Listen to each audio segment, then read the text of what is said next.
Gabby Petito. Never goes outside. She was 22, exploring America in a van with her fiancé, vlogging every moment. But what started as a dream turned into a nightmare. This is the heart-wrenching case of Gabby Petito. Gabby Petito, a travel enthusiast from Long Island, set off in June 2021 with fiancé Brian Laundrie to document their van life adventure, their goal to explore national parks and grow her YouTube channel. But as their journey continued, so did signs of a troubled relationship. A domestic call brought them to Moab, Utah. Police footage shows Gabby upset, glossy-eyed, and recounting abuse. Yeah, I don't know. It's just, some days I have really bad OCD.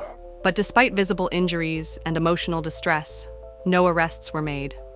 Injuries visible in footage were later cited in lawsuits.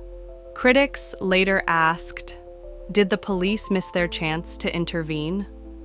On August 17th, Brian flew back to Florida alone for nearly a week, officially stating he'd gone to close a storage unit and get supplies. Gabby stayed in the van. He returned on August 23rd, and Gabby's last Instagram post appeared August 25th. Then came an odd text on August 27th. Can you help Stan? A name Gabby never used for her grandfather. That same day, CCTV caught the couple arguing at Mary Piglet's in Jackson Hole, then heading into a Whole Foods at 2:14 p.m. 20 minutes later, they left, heading to Spread Creek campsite. A final activity log on Gabby's laptop around 8:32 p.m. shows file cleaning, likely her last move before vanishing. On September 1st, Brian drove their van back to Northport, Florida, still without Gabby. He refused to answer questions when neighbors asked, and paid a visit from authorities later that night. Her family officially reported her missing on September 11th, triggering a nationwide frenzy under the hashtag #WhereIsGabbyPetito. On September 19th, 2021, Gabby's remains were found near Spread Creek in Grand Teton National Park. The Teton County coroner ruled it a homicide, citing manual strangulation and blunt force trauma to the head and neck. The body had been exposed to the elements, animals, insects, weather, for 3 to 4 weeks. Dr. Brent Blue emphasized that the strangulation was manual, with distinct marks around the neck, confirming a violent, personal attack. After returning to Florida alone in Gabby's van, Brian Laundrie refused to speak with police or Gabby's family. He quickly became the only person of interest, and soon after, disappeared himself. On October 20th, 2021, over a month after Gabby's body was found, Brian's skeletal remains were discovered in a Florida nature reserve near his parents' home. Nearby, authorities found his dry bag containing personal items, including a notebook. In the notebook, Brian confessed to Gabby's murder. He claimed she was injured during their trip, and he ended her life as a supposed act of mercy. Investigators, however, did not support this narrative. The autopsy clearly showed she died from manual strangulation, a violent and intentional act. In the manner of death of Gabrielle Lenora Petito, we find the cause and manner to be death by strangulation, and manner is homicide. The cause of Brian's death was confirmed to be suicide by gunshot. Well, tonight, the Laundrie family attorney is saying an autopsy shows Brian Laundrie died by suicide when he shot himself in the head.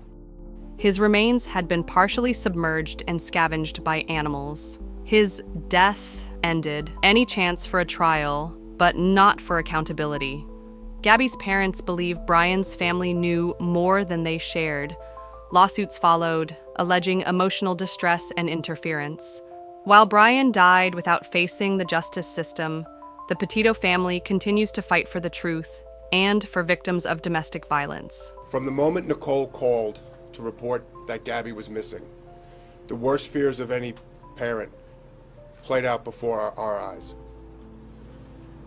That nightmare became a reality when the Grand Teton search and rescue team located their beautiful daughter. In May 2022, Gabby's parents filed a wrongful death lawsuit against Brian Laundrie's estate. In November, a Florida judge awarded them $3 million, to be directed toward the Gabby Petito Foundation, which supports victims of domestic violence and missing person causes. A separate emotional distress lawsuit against Laundrie's parents, alleging they knew Gabby was dead and withheld information, was settled in February 2024 in mediation, though the terms remain confidential.